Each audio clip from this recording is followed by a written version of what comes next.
ये लड़का मेरा पीछा क्यों कर रहा है?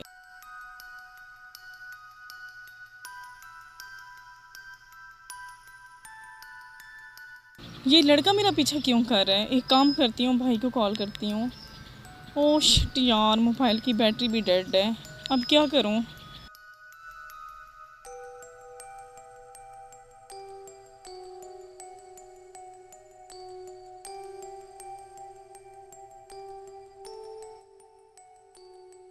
क्या मसला है तुम्हारे साथ? कब से तुम मेरा पीछा कर रहे हो? मेरे घर तक तो पहुंच चुकी हो। और क्या जानना है? यही देखना चाहते हो मेरा घर किधर है, ताकि रोज तुम मुझे छेड़ सको? जैसा आप सोच रही हो वैसा बिल्कुल नहीं है, आप मुझे गलत समझ रही हो। पिछले आधे घंटे से तुम मेरा पीछा कर रहे हो और बोल रहे हो कि मैं गलत समझ रही हूँ। यार तुम जैसे लड़कों की वजह से हम लड़कियां घर से नहीं निकल सकती। हम हजार बात सोचने पे मजबूर हो जाती हैं कि हम घर से बाहर निकलेंगे तो हमारे साथ कोई मसला ना बन जाए। इंसान में थोड़ी सी शर्म होनी चाहिए। बोल लिया, अब कुछ मेरी भी सुन लो। मैं तुम्हारे पीछे इसलिए नहीं आ रहा था कि मैं तुम्हारे साथ कुछ गलत करना चाहता हूँ, बल्कि मैं तुम्हारे पीछे इसलिए आ रहा था कि तुम्हारे साथ कुछ गलत ना हो जाए। क्या मतलब? मैं समझी नहीं। जब तुम पार्क में थी ना, तो मैं फ़ोन पे बात कर रहा था, तब मैंने दो लड़कों को तुम्हारे बारे में बात करते हुए सुना है।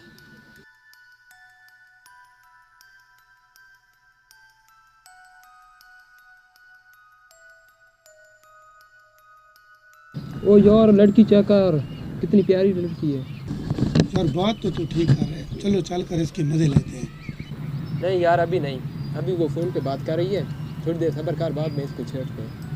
बस मैं इसी वजह से तुम्हारे साथ चल रहा था कि तुम्हारे साथ कुछ गलत ना हो जाए, और तुम्हारी हिफाजत करते करते मैं तुम्हारे घर तक आ गया हूँ। अब तुम्हें तुम्हारा घर मिल गया है, तुम घर तक पहुँच चुकी हो, अब मैं चलता हूँ। सॉरी, मैंने आपको पता नहीं क्या कुछ बोल दिया। मैंने आपको कितना गलत समझा। आपको पता है आजकल के दौर में ना बंदा किसी पे भरोसा नहीं कर सकता। देखो, मैं सिर्फ यही चाहता था कि तुम इज़्ज़त के साथ अपने घर पहुँच जाओ। तुम अब घर पहुँच गई हो, ठीक है, अब मैं जाता हूँ। बहुत शुक्रिया। अगर आज आप ना होते तो पता नहीं मेरे साथ क्या हो जाता। शुक्रिया की कोई बात नहीं इसमें। अगर आपकी जगह कोई और लड़की भी होती तो मैं उसकी इसी तरह मदद करता जिस तरह मैंने आपकी मदद की है। देखो, मेरे माँ बाप ने मुझे ये सिखाया है कि जिस तरह तुम अपनी बहन की इज़्ज़त करते हो, उस तरह दूसरों की बहन बेटियों की भी इज़्ज़त का ख्याल रखा करो।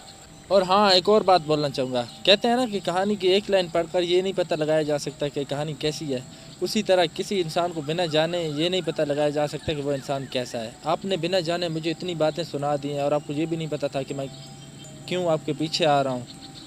मुझे इस बात का अफसोस नहीं है कि आपने मुझे इतनी बातें सुना दी हैं, लेकिन आपको ऐसा नहीं करना चाहिए।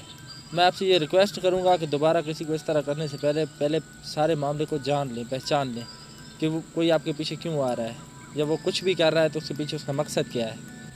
सही कह रहे हैं आप, और आपका बहुत शुक्रिया, आपने मुझे इतना गाइड किया। मैं अब चलता हूँ।